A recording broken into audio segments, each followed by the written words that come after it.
Well, I heard lots of war stories of the First War. And in those days, all the little boys played war games and played with lead soldiers. So when I was a little kid, our maids always had soldiers drop me into the kitchen and have a cup of tea and a peanut butter sandwich and tell me lurid tales about their exciting life. When I was 15, actually, a couple of my older friends had already joined, but when I went down to join, they told me to come back on my 15th birthday, which I did.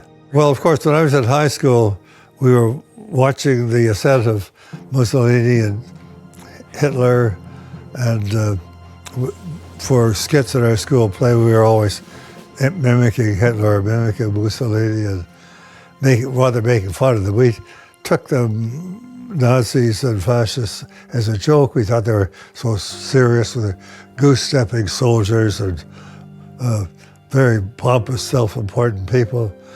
So we thought they were really quite a laugh. But we didn't realize that the Germans were very, very good soldiers and getting ready for a war. Actually, the war broke out in the last week of August 1939, I believe.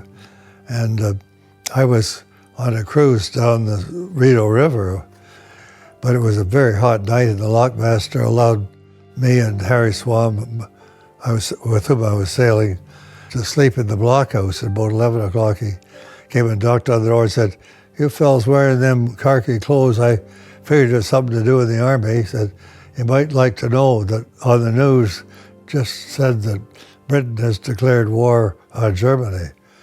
So that was the first we heard of the outbreak of war. In my class at RMC, there were 4 or 5 went into the Navy, of whom 2 were killed. About 8 went into the Air Force, most of whom were killed. 1 went into the Gurkhas and was killed in Burma. Spike Purdy in the Ontario Tank Regiment landed at Dieppe.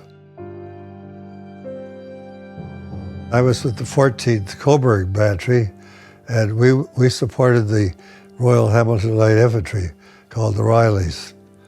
And they were all great guys and very, very effective soldiers. 2 of us were wounded and 2 killed in the first month of combat, I should say. And the other 2 got promoted to replace majors who'd been killed or promoted. So we took an awful beating. But I was on that particular battle, I was attached to the Fusiliers Mont-Royal, and they were waking up about 3 in the morning and said, we have to march, we have to be over across the Orne by 2 o'clock tomorrow this afternoon. So they marched about half the night, got no breakfast, got no lunch, and went and attacked at 2 o'clock in the afternoon. That attack, when we finished, got through the 207th Division, they surrendered quite readily. Then we came up against the 12th SS with their panzers, and their tanks were very good, much better than our Shermans. By about dusk, they said, "We've got to go back to Lager and get more fuel, get more ammunition and eat." We said, "Well, who's going to be with us overnight?" And they said, "Nobody, but that's your problem." So, in the next morning, we had no anti-tank guns and no armor. And with firing an awful lot of artillery ammunition, we were able to hold on to, that was a place called Trottval Farm. There were 2 farms just short of Verrières, Beauvoir Farm and Trottval Farm. So we were able to hold on through, I think, 4 attacks, including the last one. Well, we held on through 3. The 4th one, we were overrun.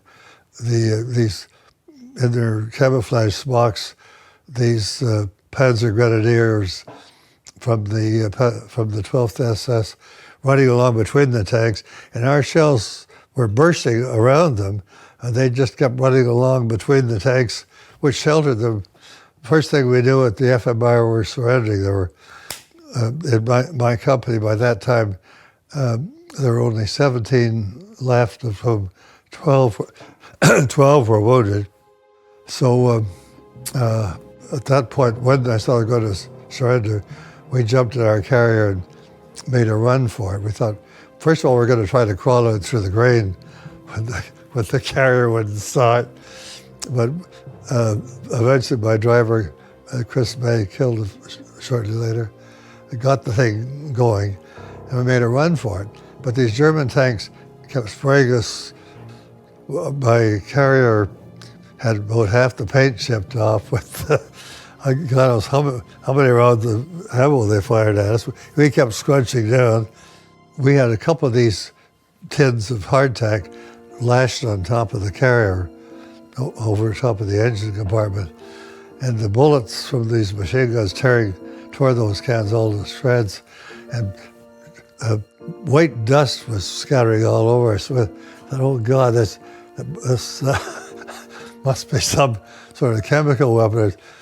So we were quite panicky about that. But then somebody tasted a bit of it accidentally, and found it's just our old damn hardtack. And that we were very lucky we got out of there. We were very green troops. And as luck would have it, we came into action against a German division called the 12th SS Panzerdiv. They called themselves the Hitler Youth Division. They had very superior to us. And in point of fact of training and experience, they were superior. Because while we'd been sitting in England for 3.5 years on what's really garrison duty along the south coast, some of them had been on the East Front fighting Russians, and others had been in North Africa.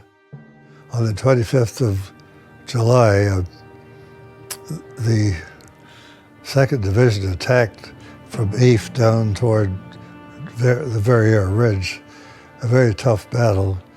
And the Rileys captured their objective, but they were the only unit in the division that did. And I was wounded, and the other captain from my battery was killed, and the Rileys lost about over 300 men. I think 2nd Div lost 1,100 and some killed and wounded in that battle. I was with my regular unit, the Hamilton Light Infantry, and we had a minefield. My driver was killed instantly, and my 2 signalers in the back and myself were blown out. But I got blasted across the side of the legs at the same time as my driver was killed. And I got a ricochet off the ground that whacked me just below my skull and the back of my neck, embedded it somewhere in the lower part of my head. And my 2 signalers carried me brought a stretcher and carried me out to the road on the stretcher. But the Germans were mortaring it so that every time they'd hear a mortar bomb come whistling down, they'd drop the stretcher. Well, they're running with bent over, so I'd only drop it about a foot, but I was getting pretty shook up. But unfortunately, as we went back down the paved road, we had to pass under the barrels of these Shermans that were lined up with their guns cocked out about 45 degrees. And at least twice as we were going back, they fired right above us. So I was completely deafened. They put me on a hospital ship, and then we came up past Bermuda into Halifax, and my sister was in the Air Force. So damned if she wasn't down on the wharf when the ship docked, and she was looking up at me and yelling something I couldn't see, and then she went like that, and she said, "You've got a medal." And I said, "Which one?" She said, "Military Cross." So the hospital train took us up to Kingston. When we got into Kingston Station, my wife-to-be, Sally Carruthers, and my family were all, except one of my sisters in the Air Force, were waiting on the platform. And a dark-haired woman came running on the platform and grabbed me, and it was Sally Carruthers, but she'd been a blonde when I went away, and her hair was light brown when I got back, but it was the right girl, all right. She'd waited 4 years for me. She was 18 when we got engaged in November 1940, just before I went overseas, and held out for through all those exciting war years. Said, I guess I could never really have been properly grateful to her. We were married for 68 years and had 3 wonderful children, and she died in 2012. What you're doing is getting a later view now that those of us who are alive are all in our 90s, and very important that it be preserved. I don't know whether anyone will ever listen to them or watch them